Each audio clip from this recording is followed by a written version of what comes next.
दोस्तों, अगर मैं आपसे एक बहुत सिंपल साधारण सा सवाल पूछूं कि हम लोग ट्रेडिंग क्यों करते हैं, तो आप में से ज्यादातर लोग जवाब देंगे कि थोड़ी सी एक्स्ट्रा इनकम कमाने के लिए। क्या ये आसान है? बिल्कुल भी आसान नहीं। और किसी तरीके से आप थोड़ा सा पैसा इसमें बना लेते हैं तो होता क्या है दोस्तों, उसमें कितने सारे चार्जेस, कितने सारे टैक्सेस आपको देने पड़ते हैं। अगर मैं एक लिस्ट इसकी दिखाऊं, transaction charges, demat transaction charges, DP charges, STT charges, GST, stamp duty, SEBI charges, clearing charges, कितने सारे चार्जेस आपको देने पड़ते हैं, तब जाके थोड़ा बहुत जो पैसा बचता है वो आपके अकाउंट में आता है दोस्तों। इसके अलावा ये तो नॉर्मल चार्जेस हैं दोस्तों, जो आसानी से आपको दिख जाएंगे, आसानी से आपको मिल जाएंगे, इसके बारे में जान सकते हैं। अब दोस्तों, अगर मैं आप लोगों से पूछूं कि ब्रोकरेज कितनी पे करते हैं आप, तो ये भी एक फ्लैट ब्रोकरेज सिस्टम आजकल चल रहा है। 20 रुपए आपको खरीदने पे देना पड़ता है, 20 रुपए आपको बेचने पे देना पड़ता है। अगर आप डिलीवरी में बाय करते हैं तो शायद उसके लिए आपको कोई ब्रोकरेज नहीं देनी पड़ती। लेकिन रुकिए दोस्तों, ये पूरी तरीके से सच नहीं है। जी हाँ दोस्तों, ब्रोकरेज को छोड़ के अगर आप देखेंगे तो ब्रोकर आपसे इसके अलावा भी बहुत सारे चार्ज लेता है। आज इस वीडियो में आपको बताऊंगा कौन से वो चार्जेस हैं जो आपके अकाउंट में लग जाते हैं, शायद आपको पता भी नहीं लगता, शायद आप देख भी नहीं पाते कब ये चार्जेस आपके ऊपर लगते हैं, जो आप कंटिन्यूसली दिए जा रहे हैं। आई डोंट नो आप में से कितने लोग अपने अकाउंट को रेगुलरली मॉनिटर करते हैं, ट्रैक करते हैं कि कितना पैसा गया, कितना पैसा आया। लेकिन आपको आज मैं एक ऐसे चार्ज के बारे में बताऊंगा, ऐसी एक फीस के बारे में बताऊंगा। वो ऐसी फीस है दोस्तों, अगर आपने कोई क्वांटिटी किसी स्टॉक की बेची तो ऐसा भी हो सकता है कि आपको पैसा आने की बजाय आपको पैसा देना पड़ेगा। जी हाँ, बिल्कुल सही सुना आपने। आपने डिलीवरी में कुछ बेचा है, उसके बदले में पैसा आ नहीं रहा, आपको देना पड़ेगा, क्योंकि चार्जेस इतने ज़्यादा लग गए हैं। मेरे साथ खुद हुआ है दोस्तों पर्सनली, इसलिए ये वीडियो में आपको मैं उसके बारे में जानकारी दे रहा हूं ताकि आपके साथ ऐसा ना हो।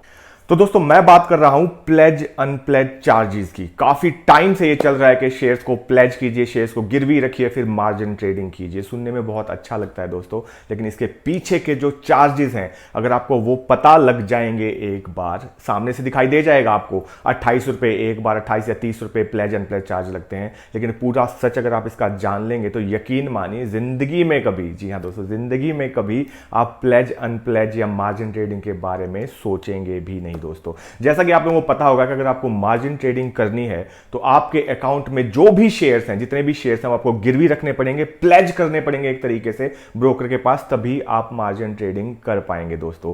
अमूमन क्या होता है दोस्तों कि जैसे आपके अकाउंट में 10 शेयर पड़े हैं, 10 में से जितने चाहें आप शेयर प्लेज कर सकते हैं। इसका अलग से मैंने एक वीडियो बना के डाला था कैसे आपको प्लेज अनप्लेज करना है। तो मान लीजिए 10 में से 5 या 8 शेयर आप प्लेज कर देते हैं, तो उन 8 शेयर की जितनी वैल्यू होगी उससे थोड़ा कम करके उतना मार्जिन मनी आपको ट्रेडिंग के लिए मिल जाता है। ये तो हुई एक बात। अब बात करते हैं दोस्तों चार्जेस की। और मुझे जब चार्ज लग के आया तभी मुझे पता लगा, मैंने इसके बारे में रिसर्च किया कि किस तरीके के चार्जेस प्लेज अनप्लेज पे आपको लगते हैं। आप भी सुन के हैरान हो जाए।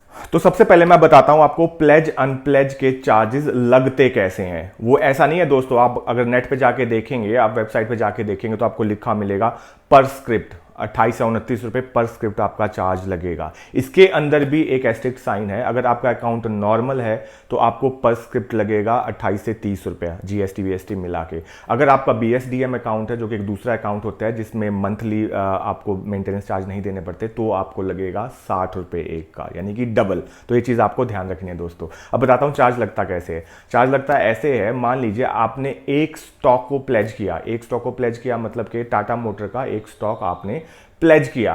टाटा मोटर के आपके पास 10 शेयर पड़े हैं। अब 10 शेयर में से आपने 2 शेयर एक बार खरीदे, 2 शेयर एक बार खरीदे, 2 शेयर एक बार खरीदे और 4 शेयर एक बार खरीदे। 4 बार में आपने बाइंग की दोस्तों। अब जो प्लेज अनप्लेज का चार्ज लगेगा ना दोस्तों, वो 4 बार का लगेगा। पढ़ने में आता है कि पर स्क्रिप्ट 28 रुपीज, लेकिन ऐसा नहीं है दोस्तों।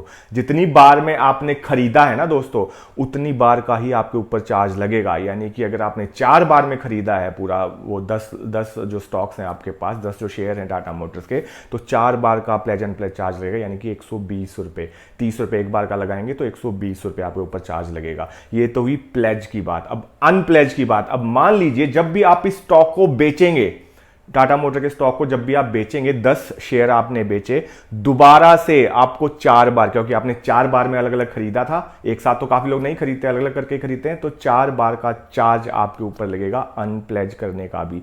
लेकिन 120 रुपया पहले लगा था, 120 रुपया अब लगेगा, उसके साथ आपको डिलीवरी सेलिंग चार्ज लगेगा, वो अलग।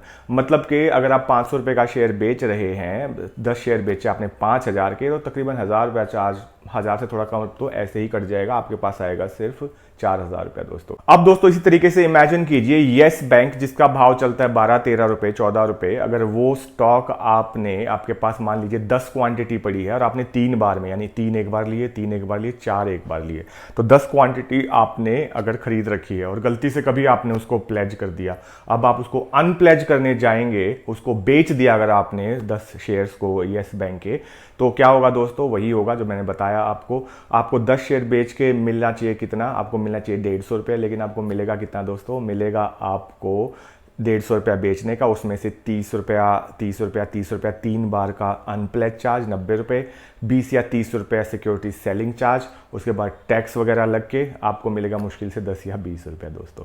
और मान लीजिए अगर आपके स्टॉक्स 5 ही हैं और आपने एक एक करके खरीदे हैं, तो होगा क्या दोस्तों? आपको अपनी जेब से 150 या 200 रुपये देने पड़ेंगे।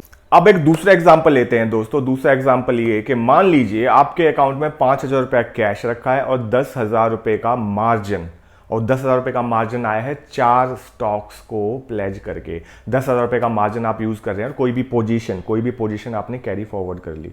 मान लीजिए बैंक निफ्टी के 2 लॉट आपने कैरी फॉरवर्ड कर लिए, आज खरीदे, आज आपको उसके अंदर प्रॉफिट नहीं आ रहा, तो आपको लग रहा है कल प्रॉफिट आ जाएगा, जो कि जनरली आता नहीं, तो कल आप उसको कैरी फॉरवर्ड करके गए, तो होगा क्या दोस्तों? एक सिंपल सा एग्जाम्पल आपको बताता हूं। 2 लॉट आप लेके गए, तो 20 रुपया अगर आपने एक साथ खरीदे हैं तो 20 रुपया आपका चार्ज लगेगा, ब्रोकरेज लगेगी, 20 रुपया खरीदने का, 20 रुपया बेचने का, ये तो हुआ एक चार्ज। दूसरा चार्ज बताता जो इससे भी बड़ा चार्ज लगता है।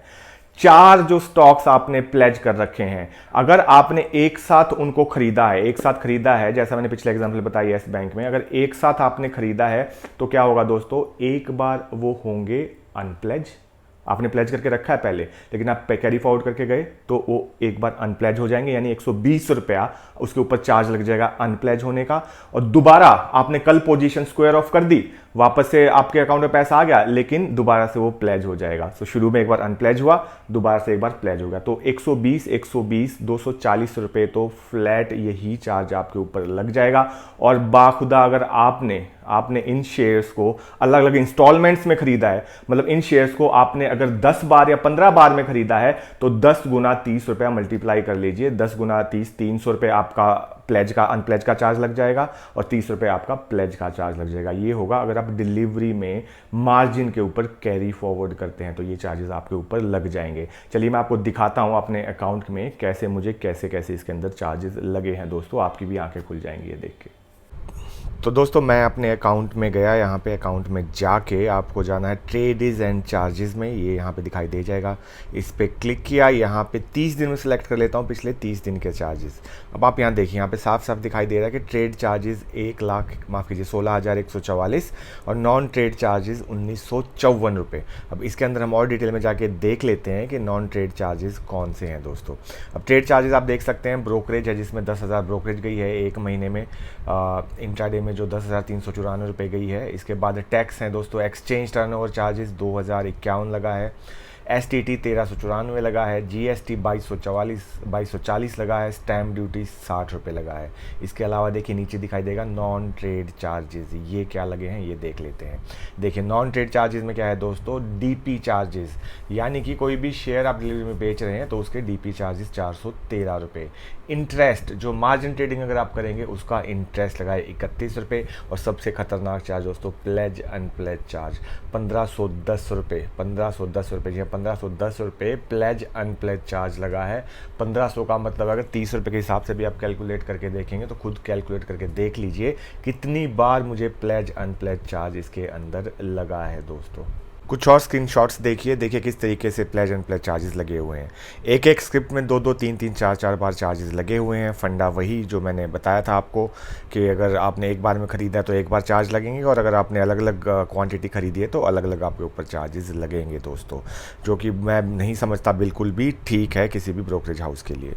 तो आई होप दोस्तों आपको समझ में आया होगा कि प्लेज अनप्लेज कितनी खतरनाक चीज़ है और कैसे हमें इससे बचना चाहिए। जिंदगी में कभी भी अपने शेयर्स को प्लेज मत कीजिए। प्लेज कर भी दिया, गलती से करना भी पड़ गया, तो कभी भी उसके अंदर मार्जिन ट्रेडिंग मत कीजिए, कभी भी कैरी फॉरवर्ड मत कीजिए। दोस्तों अगर वीडियो अच्छा लगा तो प्लीज़ सब्सक्राइब कर लीजिए। कोई भी आपके क्वेश्चन है, कोई भी आपके सवाल हैं, डेफिनेटली आप कमेंट सेक्शन में जाके मुझसे पूछ सकते हैं। तो मिलेंगे मेरे अगले वीडियो में, तब तक के लिए नमस्कार, सत श्री अकाल, खुदा हाफिज और जय हिंद।